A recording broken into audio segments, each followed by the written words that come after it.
Good morning student. बच्चों, आज हम सभी कल से आगे चलेंगे जब हम अभी क्लास 9 का सीबीएसई कक्षा 9वीं कक्षा के बच्चों के प्रथम पाठ कबीरदास जी पर हमने अपनी चर्चा प्रस्तुत की थी। उसी के आगे पद्य की तरफ हम देखेंगे। यहाँ पर कबीरदास जी कहते हैं, प्रेमी ढूंढत मैं फिरो, प्रेमी मिले न को। प्रेमी को प्रेमी मिले, सब विष अमृत हो। तो यहाँ पे बच्चों आप देखिए यहाँ पे कि कबीरदास जी कहते हैं कि प्रेमी ढूंढत मैं फिरो। मैं प्रेमी को ढूंढ रहा था, प्रेमी को ढूंढ रहा था, प्रेम करने वाला जो मुझे प्रेम करे, इसको मैं इस संसार में ढूंढ रहा हूं। प्रेमी मिले न को, लेकिन इस समस्त जगत में, समस्त संसार में मुझे प्रेम करने वाला एक भी व्यक्ति नहीं मिला। प्रेमी ढूंढत मैं फिरो, प्रेमी मिले न। स्वयं कवि प्रेमी ढूंढ रहा है, लेकिन उसे इस संसार में कोई प्रेम करने वाला, कोई उसे प्रेमी नहीं मिला, उसका कोई प्रेमी नहीं बना इस संसार। प्रेमी को प्रेमी मिले, सब विष अमृत हो। कबीरदास जी कहते हैं कि जो प्रेमी होता है, जो जिसके हृदय में प्रेम की भावना, जो सबको अपना मानता है, सबके दुख को अपना मानता है, सभी के साथ रागात्मक स्थिति में वो रहता है, किसी के सुख में वो हंसता है और किसी के दुख में वो रोता है। जिसके हृदय में प्रेमी को प्रेमी मिले, जो जिसके हृदय में प्रेम की भावना भरी रहती है, उसको इस समस्त संसार में प्रेम करने वाले ही दिखाई देते हैं। सब विष अमृत हो। कितने भी प्रकार का विष धारण करके कोई क्यों ना हो, लेकिन प्रेमी हृदय वाला व्यक्ति क्या कर देता है, सबको प्रेम में भर देता है। जैसे आप राम का उदाहरण ले सकते हैं, क्योंकि राम इनके आराध्य देवता के रूप में प्रकट आते हैं। कहीं ना कहीं राम का यह वर्णन करते हैं, लेकिन वह सर्वत्र निर्विकार निर्विकल्प रूप का वर्णन करते हैं कि राम इनका कहीं एक जगह रहने वाला नहीं है, राम और रहीम इनका एक जगह रहने वाला नहीं है, वो सर्वत्र है, कण में व्याप्त है। तो ईश्वर क्या करता है, ईश्वर देवताओं का भी साथ करता है, दानव का भी साथ करता है, मानव का भी साथ करता है, जड़ चेतन सबको का वो ध्यान रखता है। वही कबीरदास जी यहाँ कहते हैं, जो प्रभु की सच्ची भक्ति करता है, भगवान की जो सच्ची भक्ति करता है, जो ईश्वर आराध्य में जिसका जीवन समर्पित होता है, जो जात पात से ऊपर उठ चुका होता है। स्वयं भगवान राम ने भी सौरी के जूठे बैर खाए, जिस जूठन को हम लोग खाना नहीं चाहते, लेकिन वो सप्रेम भाव से अनंत दिनों से वह उस बैर को चख के रखती थी कि हमारे भगवान को एक भी बैर मुंह में खट्टे न लगे, कड़वे न लगे, सारे बैर क्या लगे, मीठे लगे। जिसके हृदय में सर्वत्र समाज में एक भावना हो, न कोई हिंदू करे, न मुसलमान, न कोई उच्च न कोई नीच, जातिगत विसंगतियां न हो, क्योंकि ईश्वर तो सभी के हृदय में विराजमान है। जो इस जातिगत भेदभाव ऊंच नीच के ऊपर उठ जाता है, उसको समस्त संसार में प्रेम करने वाले मिल जाते हैं। और सभी प्रकार के विष, अगर हम किसी से प्रेम करते हैं और हम बड़े भाव से जाके उसे गले लगाते हैं, वह हमें बड़ा ही, हमारे लिए बड़ा ही कड़वा भात रखा हो हमारे लिए, लेकिन उसके जीवन हृदय में हमारे लिए क्या बन जाता है, अमृत बन जाता है। जैसे मीरा का भी आप उदाहरण देखिए कि राणा जी ने विष भेजा और पीवत मीरा नाची रे, तो पीते ही मीरा नाचने लगती है और ही कृष्ण के प्रेम में आगे बढ़ जाती है, कृष्ण भक्ति में रममय हो जाती है। यहाँ पर भी यही चीज कहते हैं, प्रेमी ढूंढत मैं फिरो, प्रेमी मिले न को। यदि हम इस संसार में प्रेमी ढूंढने निकलते हैं, तो हमें इस संसार में ना कोई प्रेमी मिलेगा, और मैं तो मानती हूँ कोई दुश्मन भी नहीं मिलेगा। लेकिन प्रेमी को प्रेमी मिले, जिसके हृदय में प्रेम भाव भरा होता है, वह पशु पक्षी जीव जंतु आदि से प्रेम करता है। सड़क से, मोहल्ले से, गली से, अपनों से, अपने मोहल्ले वालों से, बच्चों से वह जब प्रेम करने लगता है, उसके भाव हृदय में प्रेम भरा रहता है, तो वह प्रेम सभी प्रकार के विष को क्या कर देता है, बहा देता है, बाहर निकाल देता है, और व्यक्ति क्या हो जाता है, हृदय परिवर्तित हो जाता है। यही चीज यहाँ पे कबीरदास जी कहते हैं कि विसंगतियों को त्याग करके, बुराइयों को त्याग करके, भक्तों को, जो सच्चे हृदय वाले हैं, उन्हें अपने प्रेम रूपी ईश्वर को आत्मसात करना चाहिए। इसलिए सच्चे भक्तों का मिलना इस संसार में क्या नाम है, दुर्लभ है। यहाँ पर भी हम आपको लिंक शेयर कर देंगे, आप उसमें पीडीएफ बना दिया है हमने आपका, आप पीडीएफ में भी देख लेंगे।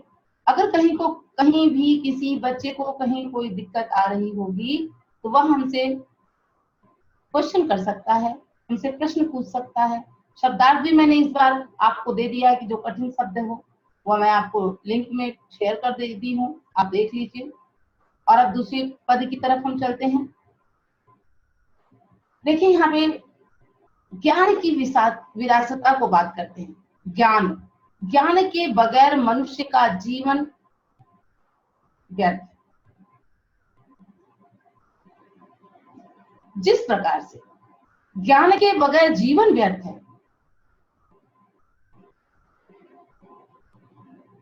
उसी प्रकार से मैं मानती हूँ गुरु के बगैर दिशा नहीं मिलती।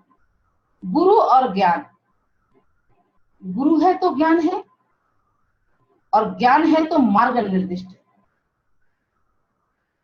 ज्ञान के द्वारा हम अपनी समझ के द्वारा ही अच्छे और बुरे का पहचान करते हैं। मैं अपने वक्तव्य के द्वारा बता रही हूँ, मैं अपने विचारों को बता रही हूँ। हमारे जीवन में यदि ज्ञान नहीं होगा, हम ऊंच नीच, अच्छे बुरे कर्मों को नहीं पहचान पाएंगे। अच्छे बुरे कर्म को व्यक्ति अपने मानसिक ज्ञान के द्वारा ही अवलोकन करता है। कबीरदास जी भी बहुत अच्छी बात कहते हैं, हस्ती चढ़िए ज्ञान की सहज धूलि चढ़ा। इस संसार में यदि कोई ज्ञान प्राप्त करना चाहता है, ज्ञान प्राप्त करना माने कुछ सीखना चाहता है, हम यदि कोई चीज सीखना चाहेंगे, हम अकड़ कर नहीं सीख सकते। आप अपने गुरु के समक्ष जाएंगे और वह हेकड़ी दिखा करके बंदूक की नोक पर आप उससे शिक्षा प्राप्त नहीं कर सकते। विनय होकर के, लचीले होकर के, अज्ञानी बन करके गुरु के समक्ष क्या बनेंगे, अज्ञान।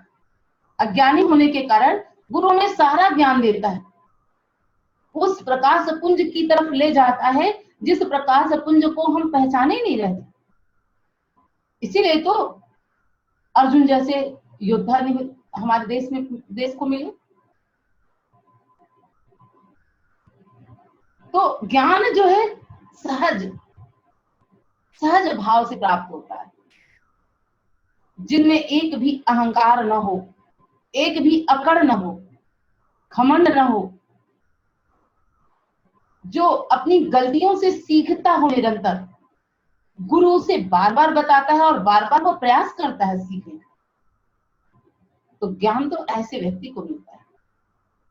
गुरु यदि एक बार तुमने बहुत अच्छा चीज बनाया, प्रोजेक्ट मैंने आपको अगर दिया, अगर बना दिया आपने, तो ऐसा नहीं कि गुरु कह दे नहीं गुड वेरी गुड। गुरु का काम होता है कि बारीकी से बारीकियों को की तरफ उसका ध्यान आकृष्ट कराए और श्रेष्ठ से श्रेष्ठ शिष्य का निर्माण कराए। तो कह रहा है कि हंसी चढ़िए ज्ञान की सहज धूलि चढ़ा। इस संसार में ज्ञान रूप को प्राप्त करना है तो ऐसी धूलिचा डालना है, जैसे आप कभी खेतों में गए होंगे, गांव में जाइए और खेतों में जाइए, खेतों की रखवाली के लिए एक मचान डाली रहती है। गांव में मचान कहते हैं, उसमें घास फूस का बना के एक दो तल्ले का नीचे से लकड़ी लगा देते हैं, ऊपर बैठने की जगह बना देते हैं, और उससे जो रखवाला होता है खेतों का वह ऊंचाई से देखता है। इस प्रकार कहते हैं ऐसे ज्ञान, ऐसे हाथी पर चढ़िए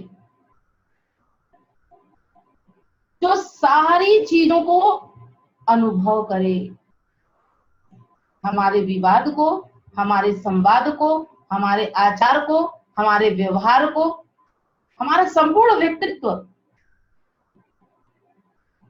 वह आत्मसात करके चले, दूर से देखे। हाथी के ऊपर बैठ, हस्ती माने हाथी, हाथी के ऊपर ऐसा बैठिए और उसके ऊपर जो बिछाए हो आप दुलीचा, वह सहजता से हो, उसमें अहंकार न भरा हो। स्वान रूप संसार है, भूखन दे जखमा, कुत्ते के समान संसार होता है। कबीरदास जी कहते हैं कि संसार कुत्ते की तरह है, तुम हाथी की तरह ऊंचाई प्राप्त कर लो, उस ऊंचाई पर बैठ करके तुम सबको देख रहे हो, ज्ञान रूप प्रकाश से पुंज होकर के तुम देख रहे हो, लेकिन फिर भी यह संसार क्या करेगा? भौंकेगा, तुम्हें बोलेगा, तुम्हारी कमियों को निकालेगा। स्वान रूप संसार, कुत्ते के समान संसार। वास्तव में ये सत्य है। आप अच्छे कर्म करें तो कोई कहने वाला नहीं, आपकी कोई प्रशंसा बहुत कम लोग करते हैं, तो ये संसार क्या करता है? कमियों निकालता है, कमी निकालता है। तो भूखन दे झकमा, कभी कहता है कि ऐसे में क्या चाहिए उन्हें? भूखने देना चाहिए, बोलने देना चाहिए।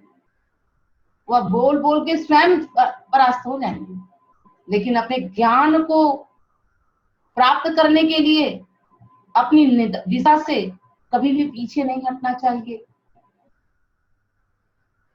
कुत्ते के भौंकने से यदि हम अपना मार्ग रोक दें तो हम अपने ज्ञान को प्राप्त नहीं कर सकते, हम अपने उस स्वरूप को प्राप्त नहीं कर सकते जिसके हम अधिकारी हैं। इस छोटे छोटे सामाजिक तत्वों के कारण हम अपने ज्ञान को अंधकार में नहीं डाल सकते। कवि यही कहता है कि सामाजिक निंदा की परवाह किए बगैर, समाज तो निंदा करने के लिए होता है। समाज अगर निंदा करता है तो इसकी परवाह किए बगैर निरंतर भक्ति मार्ग पर प्रशस्त रहना चाहिए। या आप इसे ऐसे भी कह सकते हैं कि सामाजिक निंदा की परवाह किए बगैर हमें निरंतर अपने कार्य को करते रहना चाहिए, अच्छे कार्य को, अपने ज्ञान के प्रकाश को निरंतर प्रकाशित करते रहना चाहिए। और जो यह कठिन प्रयास करता है, जो मनुष्य यह कठिन प्रयास कर लेता है, वह निस्संदेह अर्जुन की तरह चमकता है। उसका मनोबल अपनी ऊंचाई को प्राप्त कर लेता है, और मनोबल ऊंचा करने के लिए अपने कर्मों का ध्यान हमें निरंतर देना चाहिए। कर्म हमारा प्रधान है। गीता भी कहती है कि कर्म पर ध्यान दो। हम कर्म करेंगे तभी इच्छा, उसकी फल प्राप्त होगी। और पहले से हम इच्छा रख लेते हैं, कर्म नहीं करते हैं, तो हम कहीं के नहीं बनते। बस आज के लिए इतना ही। धन्यवाद, नमस्कार।